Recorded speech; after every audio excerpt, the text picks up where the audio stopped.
Bonjour à toutes et tous, je vais vous présenter aujourd'hui un sujet concernant la nutrition sportive, à savoir quel choix de sucre devez-vous faire pour un effort d'endurance et d'ultra longue endurance, parce qu'en fonction du sucre que vous allez prendre, il n'y aura pas le même impact sur l'organisme et donc sur le niveau de votre performance nutritionnelle.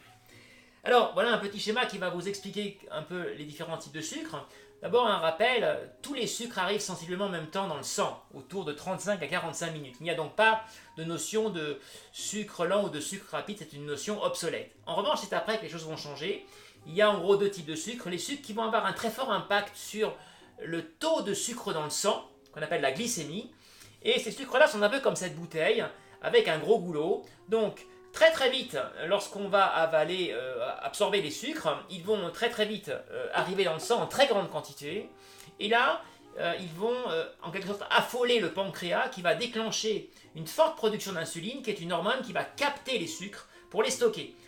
Résultat, vous allez avoir une baisse très rapide du sucre dans le sang, et donc ce qu'on appelle une hypoglycémie réactionnelle, c'est-à-dire un manque de sucre dans le sang, et donc forcément dans vos muscles aussi.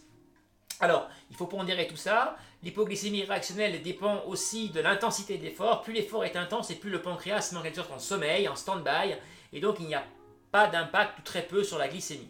Ça va aussi dépendre de la fatigue de l'athlète et évidemment du choix de ses sucres. Alors, les sucres absolument à éviter, ce sont le sucre de table qui a un index glycémique de 70, sachant que la référence maximale c'est 100, le glucose.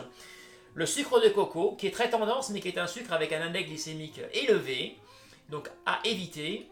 Ensuite, le miel de fleur, alors pas tous les miels, mais celui-là, parce que c'est un miel qui est très riche en glucose. Et ensuite, les deux frères jumeaux, le dextrose et le sirop-de-glucose, qui ont des index glycémiques aussi très élevés, autour de 100. Voilà, alors, une fois que l'on a parlé de ces sucres-là, arrivent les autres sucres qui sont des sucres avec comme la petite bouteille avec un petit goulot, on va dire. Et donc, l'arrivée va être la même qu'avec l'autre goulot. Simplement, ici, les sucres vont arriver de façon moins rapide et de manière ils vont se diffuser plus lentement et progressivement. Et là, vous voyez qu'il n'y aura pas de rupture dans la glycémie, il n'y aura donc pas de manque de sucre à un moment donné dans vos muscles. Sont des sucres parfaitement adaptés pour les efforts d'endurance et d'ultra longue endurance. Alors, parmi ces sucres, on peut noter le miel d'acacia. Vous voyez, je parle encore du miel, mais ce miel est intéressant parce qu'il a une très forte teneur en fructose, qui est un sucre simple avec un index glycémique très bas. Le sirop d'agave, je vous le recommande non chauffé et bio, parce que le sirop d'agave, lorsqu'il est chauffé, perd la plupart de ses micronutriments, ce qui est dommage. Ensuite, l'amidon des céréales. Alors l'amidon a une particularité qu'il faut savoir. L'amidon se déstructure facilement avec la chaleur lorsqu'elle est intense ou lorsqu'elle est sur une longue durée.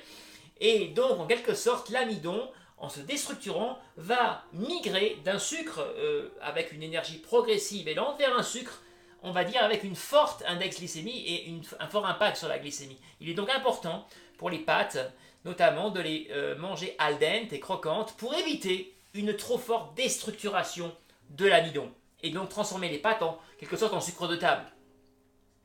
Il y a aussi intéressant, c'est la maltodextrine, mais là encore pas toutes les maltodextrines. Il faut être très vigilant sur le choix de vos maltodextrines parce que les maltodextrines ont un critère qui est le dextrose équivalent, en quelque sorte la teneur de dextrose qu'il y a dans les maltodextrines.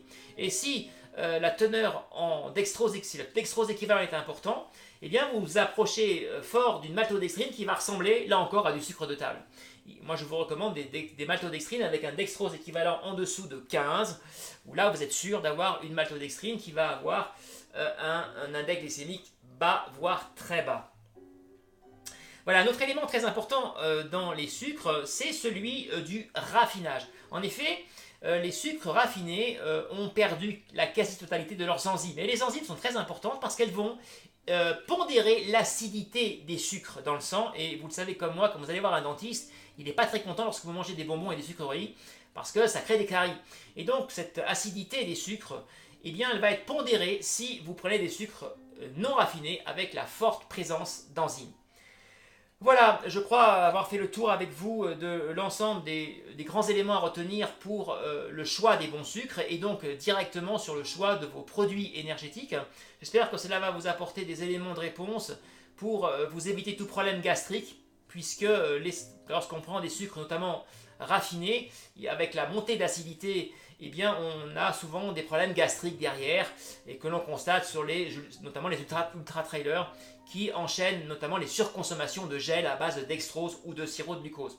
Et aussi l'index glycémique, puisque là, vous allez faire avoir un effet de yo-yo en permanence pendant des heures et des heures qui va fatiguer l'organisme et déclencher, là encore une fois, une fatigue musculaire inutile. Voilà, je vous souhaite maintenant de bons entraînements.